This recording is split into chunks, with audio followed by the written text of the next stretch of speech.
They post every day. They hit every trend. They optimize every thumbnail. They chase every algorithm signal. On the surface, they look successful. But deep down, they feel hollow. Because nothing they make truly feels like theirs. You know that feeling. You finish a video, you hit publish. You get some views, maybe even decent views. But a week later, you can barely remember what you said. Your audience scrolls past it. They consume it, they forget it. Because it was content, not art. Here's the psychology most creators miss. The human brain is wired to crave meaning, not just information. When you make content for the algorithm, you're feeding the machine. When you make real art, you're speaking to the soul. And the soul doesn't scroll. It stops. It feels. It remembers. This is why some videos from 10 years ago still get shared today, while most videos from last month are already dead. The difference isn't quality, it's soul. And soul can't be optimized.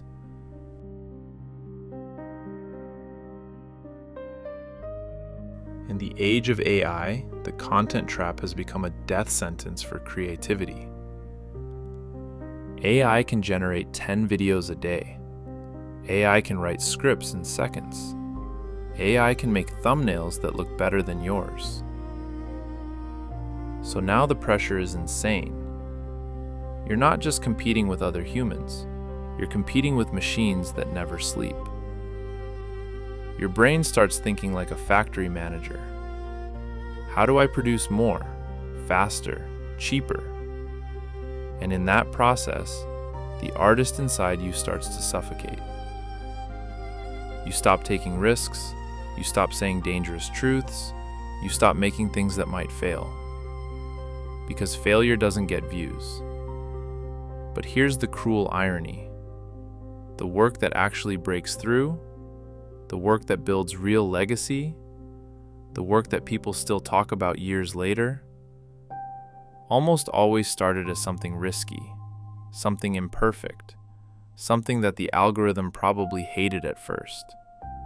Real art is born in the space where content creators are terrified to go. So what exactly is the difference between content and real art? Content solves a problem. Art awakens something. Content is made to be consumed. Art is made to be felt. Content asks, will this get views? Art asks, is this true to me? Content dies when the trend ends. Art creates its own trend. And the saddest part? Most creators who call themselves artists are actually just very good content producers. They've mastered hooks, they've mastered retention, they've mastered SEO. But they've lost the one thing that made them start in the first place. The reckless desire to create something that matters. This is the creative paradox of our time. The more skilled you become at making content, the harder it becomes to make real art. Because content rewards safety. Art demands courage. Now here comes the uncomfortable shift. If you want to become a real artist again, you have to stop making content. At least for a while. You have to be willing to make things that might get 0 views. Things that feel too personal, too weird, too slow, too long. Things the algorithm will probably punish. This is terrifying for most creators, because you've trained yourself to fear low views more than you fear a soulless life. But here's the truth that changes everything. The moment you stop optimizing for the algorithm and start creating for the work itself, something magical happens. Your voice comes back. your originality returns, your courage grows. And ironically, that's when the algorithm starts noticing you again. Not because you chased it, but because you finally became undeniable.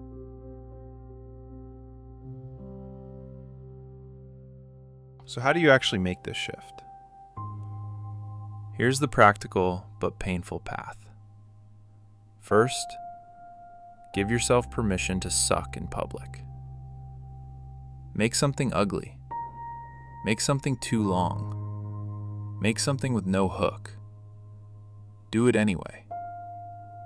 Because real art is messy before it's magnificent. Second, create from obsession, not from strategy. Ask yourself every single time before you start, am I making this because I have to say it, or because I think it will perform? If the answer is perform, close the file. Start over.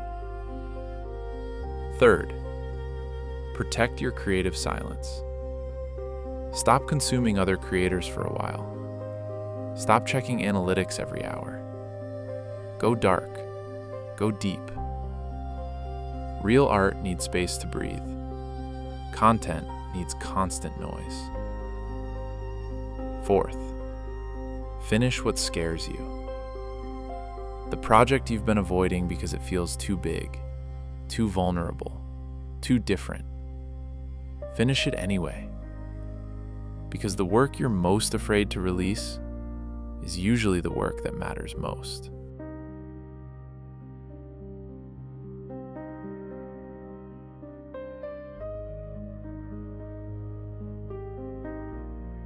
Look, every legendary creator you admire didn't become legendary by making good content. They became legendary by making art that felt dangerous. They were willing to be misunderstood. They were willing to be ignored at first. They were willing to lose views in the short term, to win legacy in the long term.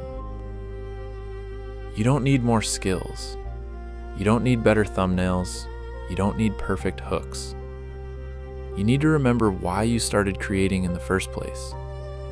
Not for likes, not for money, not for validation, but because something inside you demanded to be expressed. That voice is still there. It's just been buried under layers of content strategy. So starting today, stop making content. Start making real art. Even if it's slower, even if it's riskier, even if no one watches at first. Because the world doesn't need more content. It needs more truth, more beauty, more courage. And that can only come from artists, not from content machines. You were never meant to be a factory. You were meant to be dangerous. So go create like the artist you actually are. I'll see you in the next episode, where we go even deeper. But before you close this video, let me show you what happens if you don't make this shift. Because the cost of staying in content mode is far more expensive than most creators are willing to admit. You keep posting, you keep optimizing, you keep chasing the next algorithm wave. And one day, you wake up and realize you haven't created anything that truly matters to you in years. Your portfolio is full of videos that got views, but none of them feel like they came from your soul. You become a ghost in your own work.